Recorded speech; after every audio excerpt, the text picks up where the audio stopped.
Irmãos, nós vamos ler na palavra do Senhor, Salmo 73.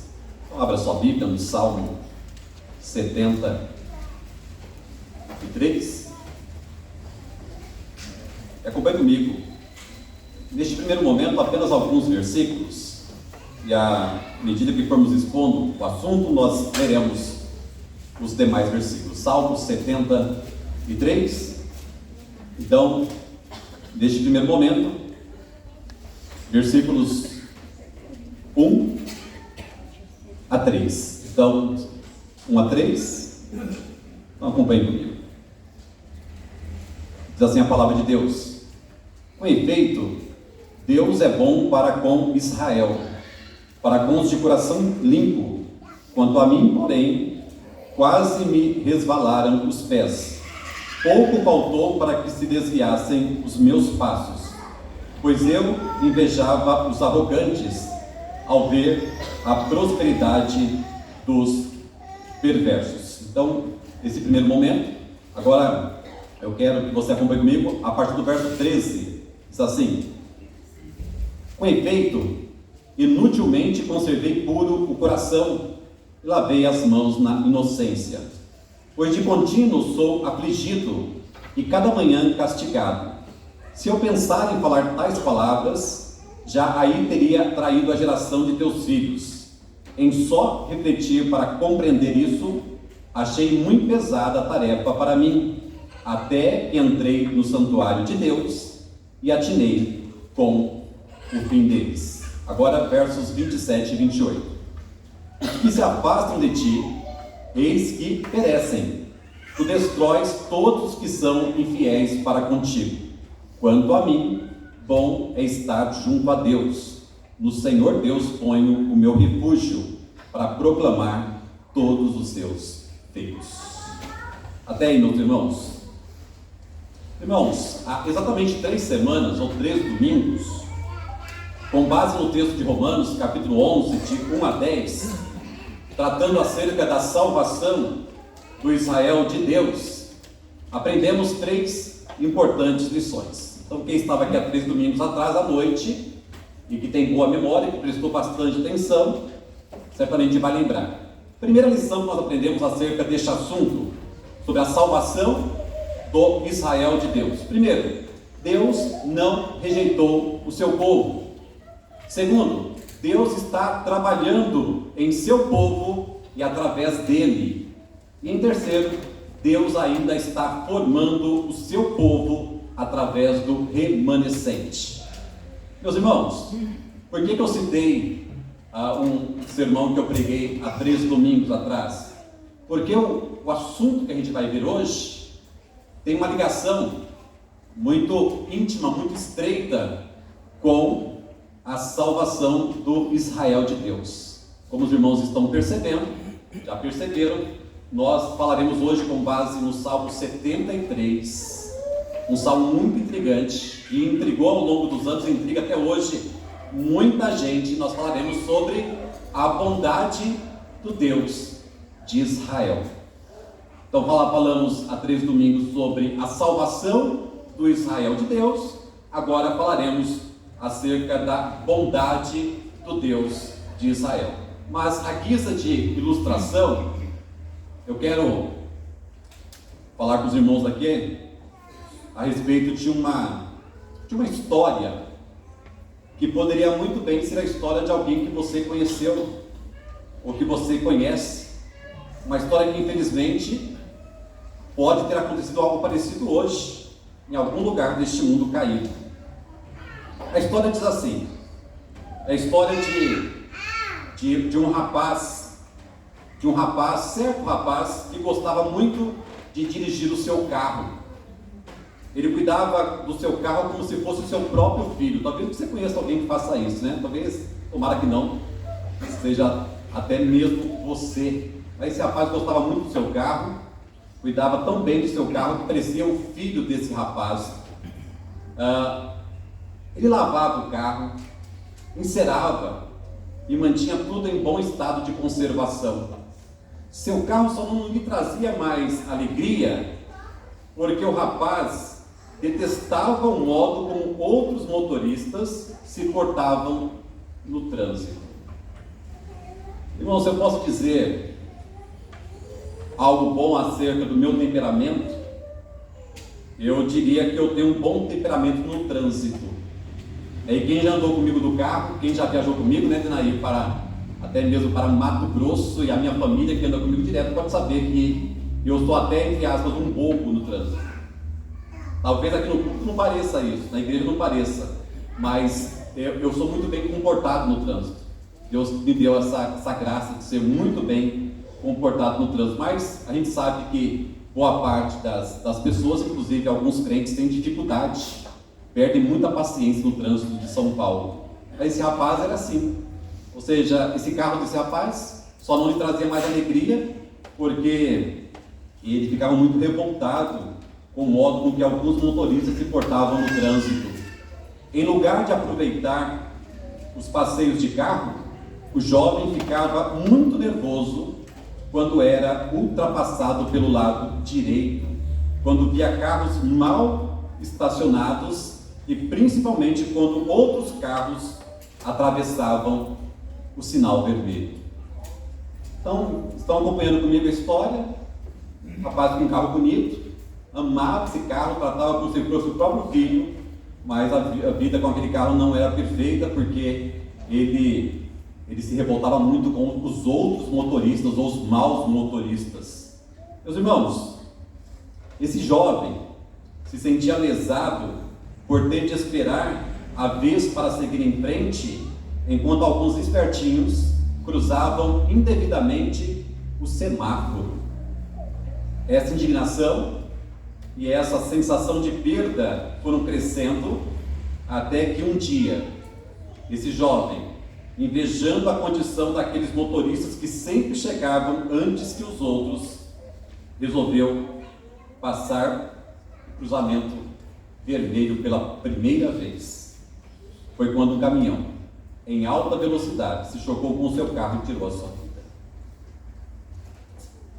Uma história trágica, uma história triste, uma história que tinha tudo para terminar bem, mas por causa de alguns momentos de inveja, ela terminou numa grande tragédia.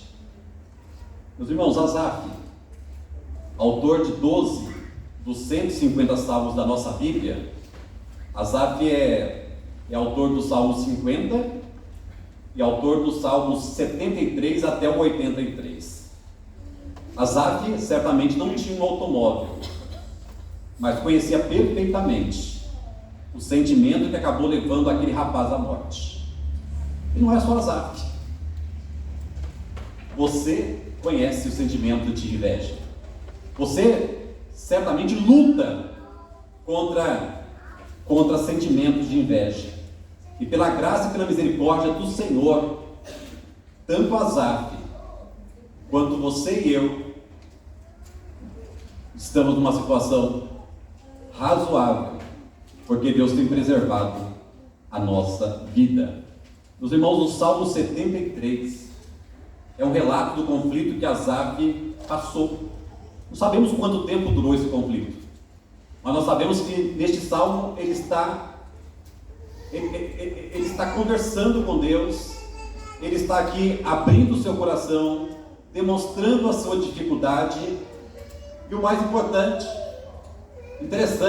mais interessante do que importante, é o fato de que este salmo, no primeiro versículo, ele já conclui, ele já dá uma boa notícia. A grande notícia deste salmo está no primeiro versículo. Então, quando você lê o primeiro versículo deste salmo, você nem faz ideia do que vem em seguida. Então, a principal lição deste salmo é exatamente aquela que justifica o tema desta mensagem e que está registrada logo no início. Com efeito, ou verdadeiramente, certamente, sem dúvida alguma, Deus é bom para com Israel, para com os de coração limpo. É essa a conclusão. A conclusão do Salmo, quando nós esperávamos que estivesse no final, a conclusão deste Salmo está no primeiro versículo. Com efeito, Deus é bom para com Israel, para com os de coração limpo. Ele não é bom apenas para Israel, mas para aqueles que, além de serem o povo eleito de Deus, tem o coração limpo. Tem o coração limpo. Fazer parte do povo de Deus é um grande privilégio. Mas o povo de Deus só é povo de Deus porque tem o coração limpo. Quem não tem o coração limpo, quem não tem o coração purificado pela palavra de Deus, não faz parte, ainda não faz parte do povo de Deus. Meus irmãos, então eu gostaria de tratar com vocês esta noite sobre esse tema: a bondade do Deus de Israel. Espero eu que seja o seu Deus também. Por quê? Porque hoje a igreja, como nós vimos há 3 domingos atrás, o Israel de Deus é a igreja é o Israel de Deus, a igreja é o povo de Deus. E ele é bom. Foi orado aqui pelo presbítero Luiz. Deus, o Senhor em todo o tempo, o Senhor é bom. O Senhor é bom em todo o tempo. Não existe um só momento na vida, não existe uma única situação em nossa vida, por mais difícil que seja, que Deus não seja bom. Que você não possa dizer que Deus não é bom. Deus é bom. Deus é bom por quê? Porque a bondade é um dos atributos de Deus. Deus não tem um atributo principal. Todos os atributos de Deus são igualmente perfeitos, absolutos. E a bondade de Deus é um desses atributos. Atributos por quê? Porque faz parte da natureza dele. Não é que nasceu com ele, porque Deus não nasceu. Deus sempre existiu. E Deus existindo eternamente, a bondade é um dos seus atributos. Deus não pode deixar de ser bom em nenhuma situação, mesmo que você não compreenda. É impossível Deus não ser bom. Então, irmãos, por que às vezes a gente tem a impressão errada? Porque muitas vezes nós caímos em tentações por termos a impressão de que em alguns momentos Deus não é bom. No caso aqui de Asaf, que pode ser uma história parecida com a sua, ou talvez até uma história futura, e nesse caso certamente você vai estar melhor preparado para enfrentar. Asaf teve dificuldades em alguns momentos. Tanto é que ele vai falar que ele quase desistiu, que ele quase caiu, que os seus pés quase se resvalaram, e ele vai contar qual é o motivo, o porquê que isso aconteceu. Então, irmãos, quais são aqui as causas, de acordo com este salmo, quais são as causas da inveja de Asaf? E nós temos aqui a primeira causa, que nós podemos chamar de a visão parcial da situação. A visão parcial da situação. Eu citei para vocês outro dia, não me lembro quando, dei um exemplo, não sei se foi num sermão, no estudo bíblico, acerca da chamada roda panorâmica, popularmente conhecida como roda gigante. E talvez a mais famosa de São Paulo, no Brasil, é que tem aqui já há algum tempo perto do Parque Vila Lobos. Aquela famosa roda gigante que custa um bom dinheiro para você passar talvez meia hora ali dentro. Mas eu creio que vale a pena. Não sei quantos de vocês já foram. Eu ainda não fui. Mas por que tem esse nome roda panorâmica? O nome já diz. É porque você, enquanto vai girando, rodando, você tem uma visão panorâmica da cidade. Você consegue ver de cima o que você não consegue ver de baixo. Você consegue ver coisas e pessoas que estão lá embaixo não conseguem enxergar. Então nós vemos aqui que o primeiro motivo para que Asaf tivesse problema com respeito a enxergar que Deus é bom em todo o tempo, é por causa da visão parcial. da situação. Você não conhece, na grande maioria das vezes, tudo que está acontecendo. Você só conhece parte da situação. Versículos 4 e 5 e depois versículo 12.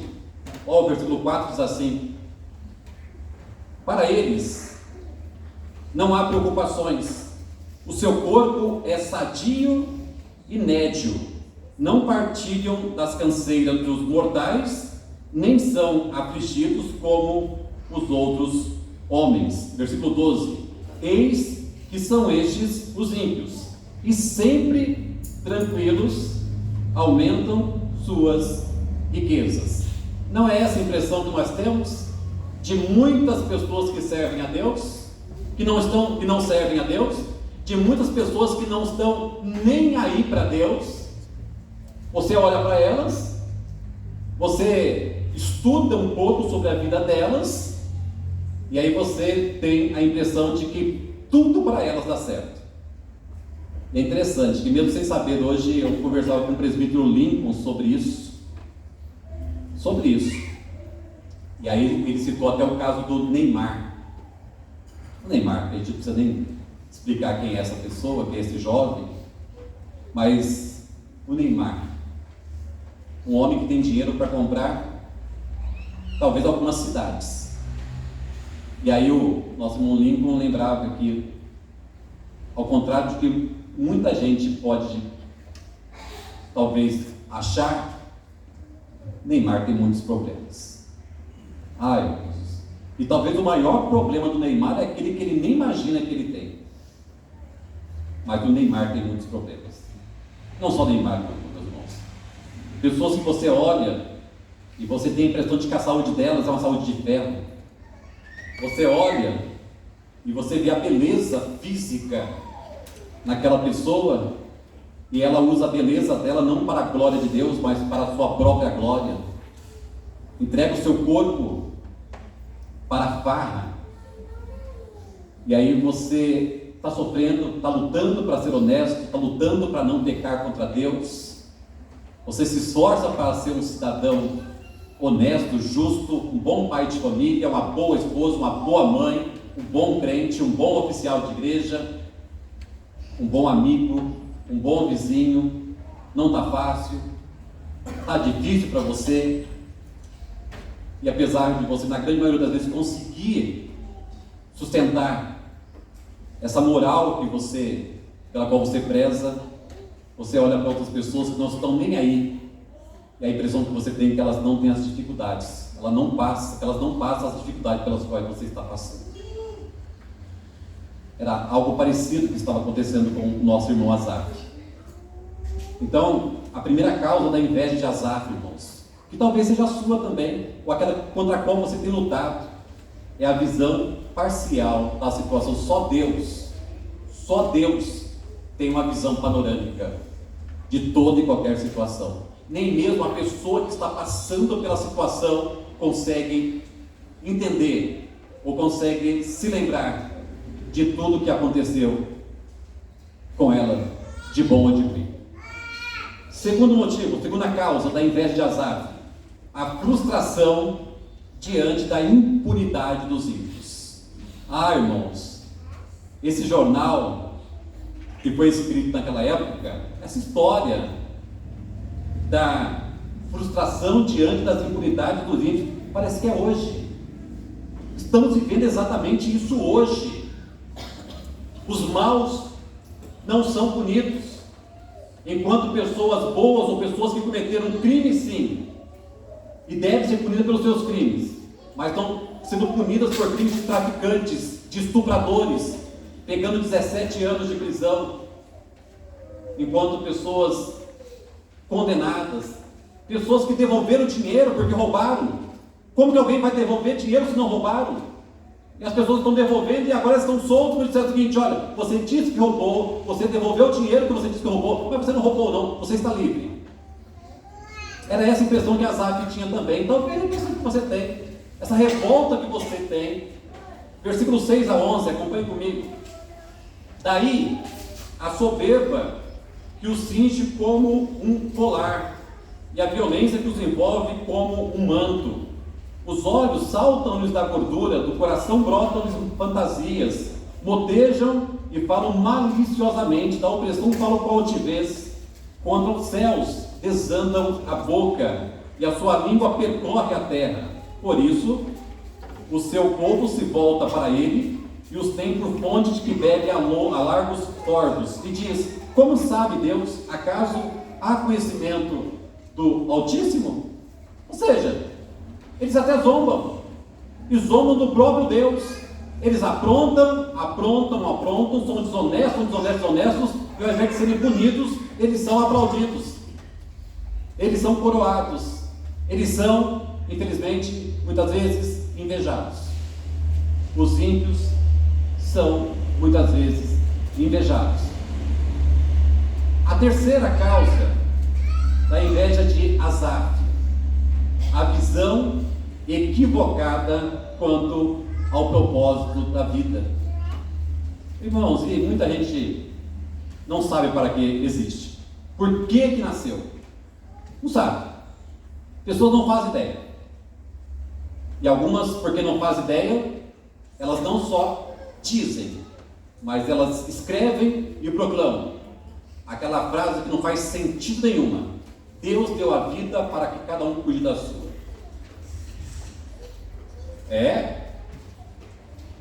Tô vendo gente espantada aí, tá que só eu que vi essa frase? Eu tenho visto essa frase muitas vezes. Deus deu a vida para cada um cuidar da sua. Será? Será que o Criador, o seu Criador, Ele te criou para que você vivesse a vida do jeito que você quisesse? Do jeito que você quiser e de qualquer jeito tá bom, e o outro não tem nada a ver com isso? E você não tem nada a ver com a vida do outro? Será que é isso?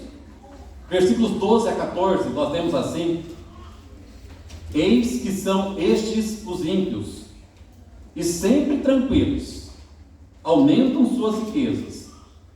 Com efeito, inutilmente conservei puro o coração, e lavei as almas na inocência, pois de contínuo sou afligido, e cada manhã castigado. Esse irmão, Asaf, salmista, ele está aqui abrindo seu coração, e ele agora, sem saber, ele está mostrando que a vida dele pode ser a vida de muitos de nós que temos dificuldade de entender o propósito da vida. Para que a vida? Por que Deus me criou? E não somente isso, por que Deus me criou um ser brasileiro? E não somente isso, por que Deus me deu o sobrenome que Ele me deu? Porque eu nasci na família que eu nasci? Porque eu sou um cidadão do século 21, se bem que assim como eu, muitos também viveram boa parte do século 20. Por que eu não pertenço a outro tempo? Meus irmãos, as pessoas têm dificuldade de entender por que elas existem. E pelo fato de elas terem dificuldade, elas acabam tendo uma visão equivocada do motivo da sua existência. E aí, o diabo consegue fazer com que essas pessoas entendam: bom, já que eu não chego a uma conclusão, então eu vou deixar a vida me levar. Eu vou deixar a vida me levar, e eu vou viver a vida do jeito que eu achar melhor, do jeito que eu quiser, e ninguém tem nada a ver com isso. Será que é assim? Será que é desse jeito? Ah, irmãos, não é. Não é. Então você pega essa primeira parte, e nós vimos aqui. Nós vimos aqui algumas causas da inveja de Asaf. Essa é Asaf. E eu volto a dizer, é bem provável que você se identifique com Asaf em muitas coisas. Com muitas coisas. E aí? Imagina se esse desabafo parasse por aqui. Imagine se não tivesse o versículo 1 e o versículo 2. Só esse desabafo. O negócio seria muito deprimente. Mas olha que interessante. Existe uma transição para uma postura completamente diferente dos versículos 15 a 17.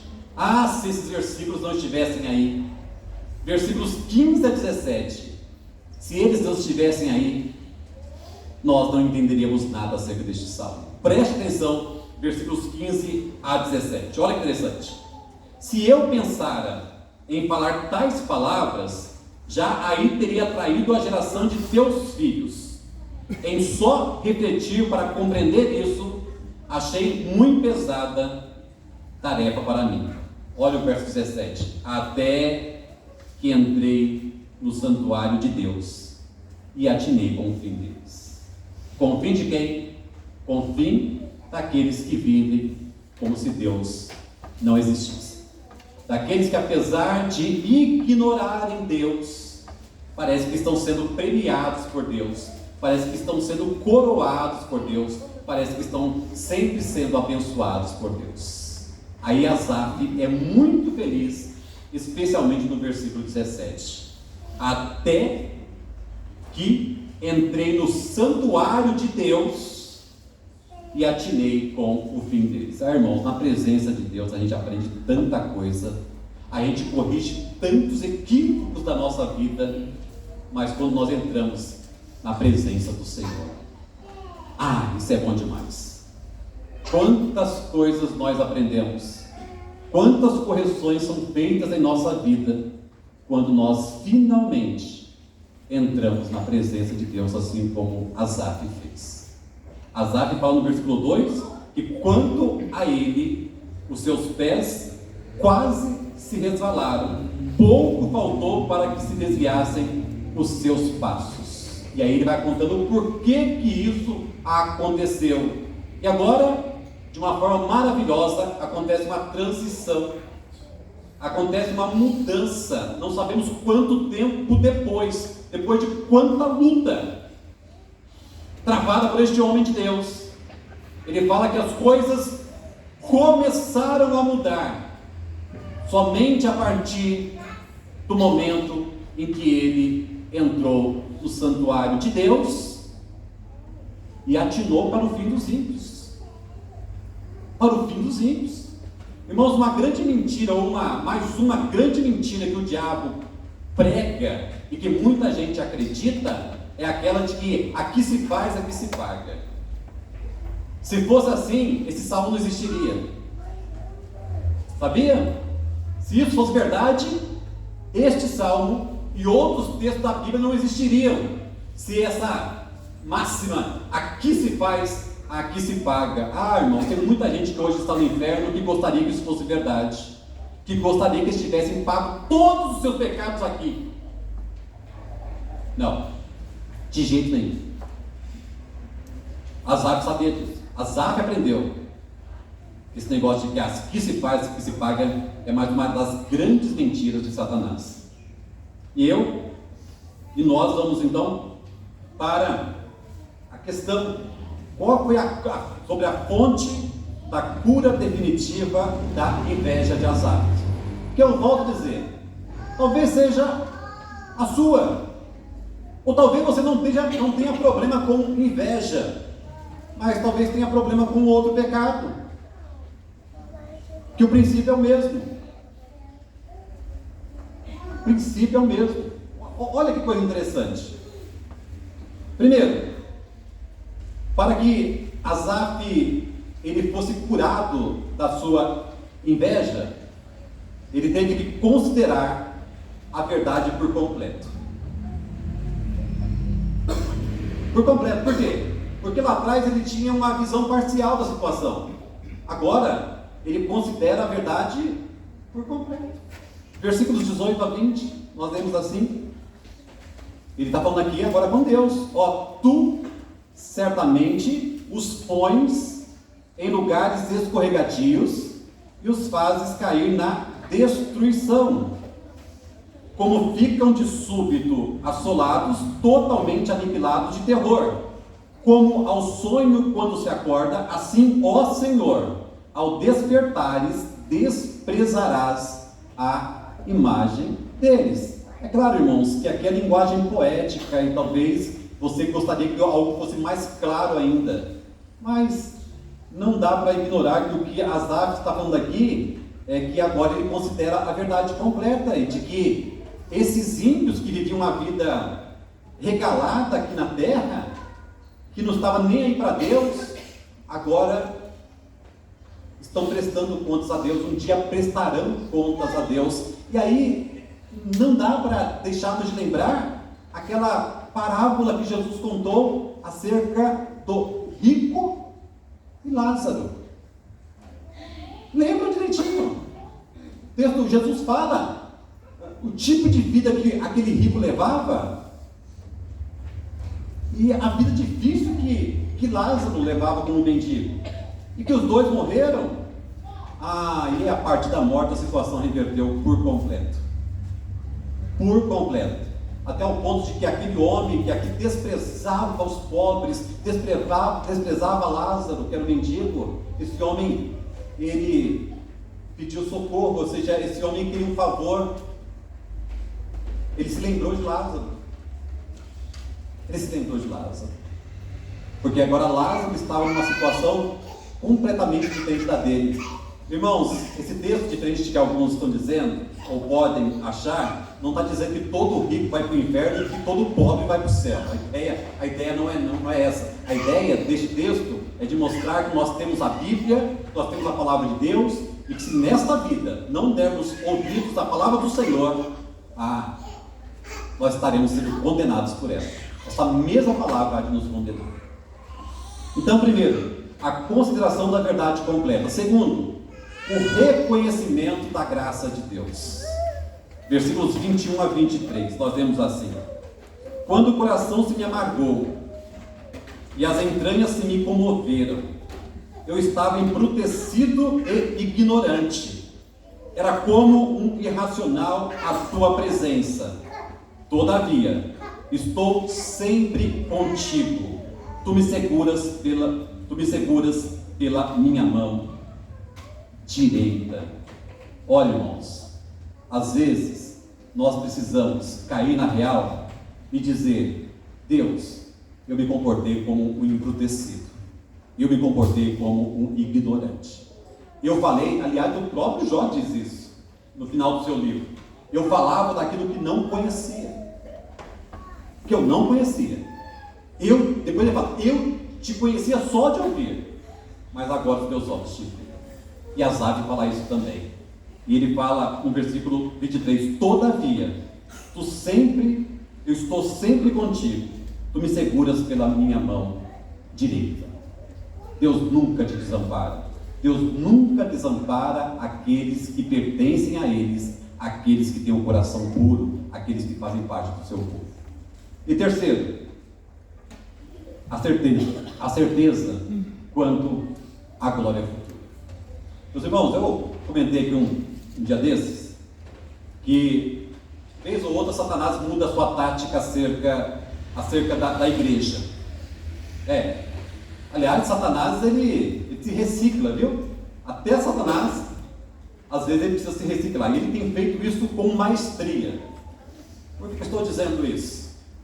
Porque quando Satanás queria acabar com a igreja, ele sempre quer acabar, mas lá atrás, a tática principal de Satanás, sabe o que era? Era tirar as pessoas da igreja, era esvaziar a igreja.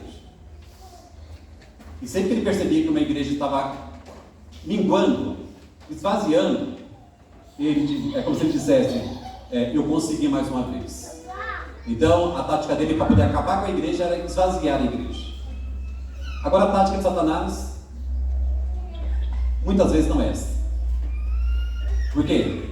Porque muitas vezes Satanás está destruindo a igreja, mesmo fazendo questão que a igreja continue cheia, usando pessoas de dentro da igreja para que possa semear contenda, semear heresias, e a igreja, apesar de continuar com o nome de igreja cristã, na verdade, em muitos casos, são sinagogas de Satanás. E é interessante falar isso, sabe por quê? Porque até hoje, boa parte das pessoas, elas julgam que uma igreja está está ruim quando a igreja é pequena e uma igreja está bem quando a igreja é grande. Quando muitas vezes, não estou defendendo a igreja pequena, irmãos. Estou dizendo que muitas vezes, apesar de a igreja ser grande, bonita, rica e ter nome de igreja de Cristo, é uma sinagoga de Satanás. É uma sinagoga de Satanás. Você se lembra, né?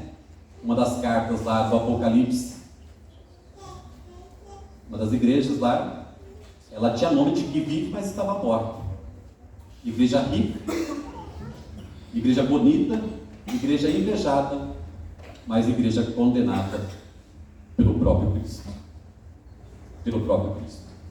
Então, meus irmãos, eu quero caminhar para o final desta mensagem, dizendo para vocês que nenhum de nós está isento dessa tentação de Asaf. Nenhum. Só que nós temos uma vantagem sobre Asaf. Sabe qual que é? Nós temos o exemplo de Asaf. Nós temos o Salmo 73 que Asaf não tinha. Então nós não precisamos passar por todas as dificuldades, por todas as lutas que Asaf passou, para chegar no mesmo lugar, ou à mesma conclusão que Asaf chegou. Não precisamos. Pastor, então, como resolver isso? Meus irmãos, vocês precisam estar sempre na presença de Deus. A situação dele começou a mudar quando, no versículo 17, ele entrou no santuário de Deus e entendeu o que acontece àquelas pessoas que, apesar de nesta vida terem uma vida de aparente bênção, de saúde, de prosperidade, de riqueza, de inveja, mas lá no futuro, se não se arrepender, estarão numa condição muito triste. E que nós, pela graça e pela misericórdia do Senhor, nós não teremos essas condições. Pela graça e pela misericórdia do Senhor. Isso, meu irmão, vale para todas as áreas. Então, vigia. Quando você ficar desempregado, toma cuidado com as propostas que você recebe. Toma cuidado. Porque é nesta hora que Satanás, ele vai tentar você com um propósito indecente. É neste momento. É quando a sua saúde começar a decair. É que pode aparecer algumas soluções mirabolantes, miraculosas, mas que são contra a palavra de Deus, a vontade do Senhor. Toma cuidado. Eu falei aqui de desemprego, mas até mesmo gente que está empregada e quer ficar cada vez mais rico, e para isso está sucumbindo, está aí, infelizmente, sacrificando a vida cristã. Não sei quantos de vocês atentaram, mas nós temos aqui uma frase no nosso plantio. Irmãos, eu sempre gosto de dar crédito, viu? Mas não ficou claro para mim quem é o autor dessa frase. Em alguns lugares um, em outros lugares outros, então eu coloquei autor desconhecido. Mas olha a frase, interessante. O maior fracasso da vida é ter êxito nas coisas que têm o poder de nos afastarem de Deus. O maior fracasso da vida é ter êxito naquelas coisas que têm o poder de nos afastarem de Deus. Então tome cuidado com as tentações.